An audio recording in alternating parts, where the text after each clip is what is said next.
नए साल में अनजान नंबर से व्हाट्सएप या अन्य सोशल मीडिया के माध्यम से बधाइयां शुभकामना संदेश देखने से पहले इस खबर को जरूर देख लें, क्योंकि कटिहार साइबर थाना पुलिस इसी को लेकर एक विशेष जागरूकता मुहिम चला रही है। कटिहार साइबर थाना पुलिस के माने तो नए साल के मैसेज और शुभकामना संदेश के नाम पर साइबर ठगी का एक बड़ा रैकेट को प्लान किया है। इसके तहत अनजान नंबर से शुभकामना या बधाई से जुड़ा हुआ लिंक भेजा जाता है, जिसको क्लिक करते ही आपके मोबाइल हैक हो जाता है और साइबर अपराधी आपके मोबाइल से सारा डाटा हैक करके आपको साइबर ठगी का शिकार बना सकता है। कटिहार साइबर थाना पुलिस इसको लेकर सोशल मीडिया के साथ साथ शहरी एवं ग्रामीण इलाकों में भी कैंप लगाकर लोगों को जागरूक कर रहे हैं।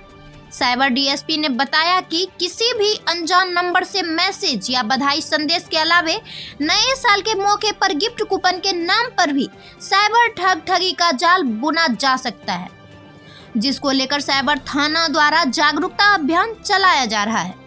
आइए आपको दिखाते हैं कि कटिहार के साइबर डीएसपी सद्दाम हुसैन ने क्या कहा। जिस घर में जितना आदमी है उतना मोबाइल है। हर आदमी के पास बैंक अकाउंट है, 5,000, 10,000, 20,000, 50,000 सबके पास पैसा है।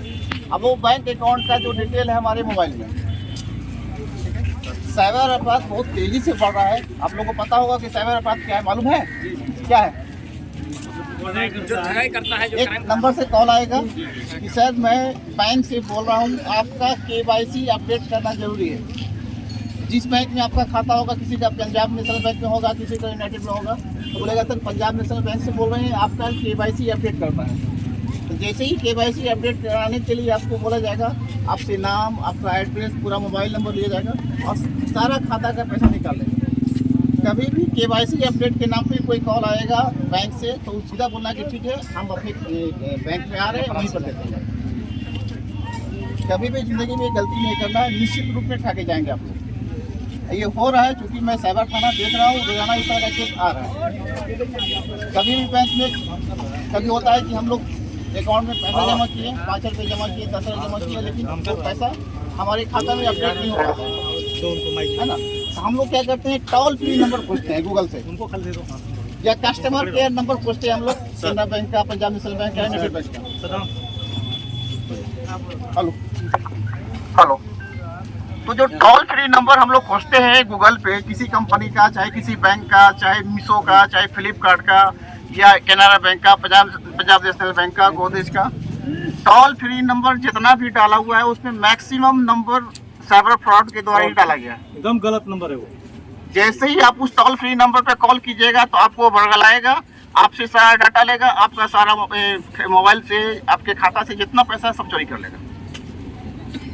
कभी कभी हम लोग किसी कंपनी से, जैसे फ्लिपकार्ट से, अमेजन से सामान खरीदारी हर लोग करते हैं ना, ऑनलाइन खरीदारी करते हैं ना। जब ऑनलाइन खरीदारी करते हैं तो हम लोग क्या होता है, 2 दिन के बाद कॉल आता है कि सर जो आप पार्सल बुक किए थे, जो खरीदारी किए थे, वो कहीं फंस गया है, आपको 5 रुपया पेमेंट करना होगा। तो आपको लगता है कि सिर्फ 5 रुपया तो पेमेंट करना है हमको। अब उसके पहले क्या करेगा, वो आपको एक फाइल देगा, उस फाइल के आगे लिखा हुआ रहेगा APK फाइल रहेगा। उसको बोलेगा इसको आप क्लिक कर दीजिए, 5 रुपया पेमेंट कर दीजिए, आपका जो पैसा, जो कोरियर आपका है या जो सामान आप खरीदे हैं जो फंसा हुआ है वो आपको वापस लौट जाएगा। APK फाइल का मतलब ये हुआ कि मोबाइल आपके हाथ में है, लेकिन सब बैठ के देख रहा है वो, चाहे वो अमेरिका में बैठ के देख ले, या जामताड़ा में देख ले, या नवादा देख ले, या बरसालीगंज देख ले। ठीक है, जैसे ही APK फाइल आप क्लिक कीजिएगा, आपका मोबाइल का सारा कंट्रोल उसके पास चला जाता है। जब मोबाइल का सारा कंट्रोल आप चला जाता है तो जैसे ही आप अपना अकाउंट का पिन नंबर डालते हैं, अकाउंट नंबर डालते हैं, अकाउंट डिटेल डालते हैं, वो सब बैठ कर देखा होता है। आपको सिर्फ 5 रुपया डाले उसके खाता में, लेकिन उसको सारी जानकारी मिल गई। अब वो क्या करेगा, आधे 1 घंटे के बाद आपके खाता से सारा पैसा निकाल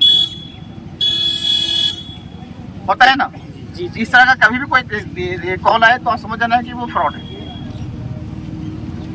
कभी कभी किसी को कॉल आता है कि आपका बेटा जिस कॉलेज में पढ़ रहा है, जिस स्कूल में पढ़ रहा है, एक मर्डर केस में फंस गया है, एक रेप केस में फंस गया है, या ड्रग्स के केस में फंस गया। आता है कॉल, आता है ना। तो हम लोग उसको जेल भेज रहे हैं। अगर उसको छुड़वाना चाहते हैं तो मेरे वकील से बात कीजिए, वकील भी वही बैठा हुआ है। जो फ्रॉड कॉल कर रहा है वो भी वहीं पे बैठा हुआ, वकील भी वही बैठा हुआ, पुलिस वाला बन के वहीं बैठा हुआ है। अब फिर पीछे से आपके बेटे का जो आवाज है वैसे ही आवाज निकाल के पीछे से मशीन से आवाज पापा को जाने दी, हमको मार रहा है लोग। तो आपको लगेगा कि मेरा बेटा ही है, तो बोलेगा ठीक है मेरे वकील से बात कीजिए, 1 लाख दे दीजिए, जितना आप दे सकते हो उतना आप चलेगा, ठीक है। तो इसको बोलते हैं हम लोग डिजिटल अरेस्ट बोलते हैं। तो जब भी अगर कोई बोले कि आपका बेटा कुछ केस में फंस गया है, तो ठीक है हम अपने बेटे से पहले बात कर लेंगे, हम चेक कर लेंगे उसको, कोई दिक्कत नहीं है उसमें। देखिए कभी लोकल थाना में चले जाए, लोकल थाना से बात कर लेगा। हमारी खबरों से जुड़े रहने के लिए हमारे चैनल को सब्सक्राइब करें और बेल आइकन को दबाएं ताकि खबर की नोटिफिकेशन आपको मिलती रहे।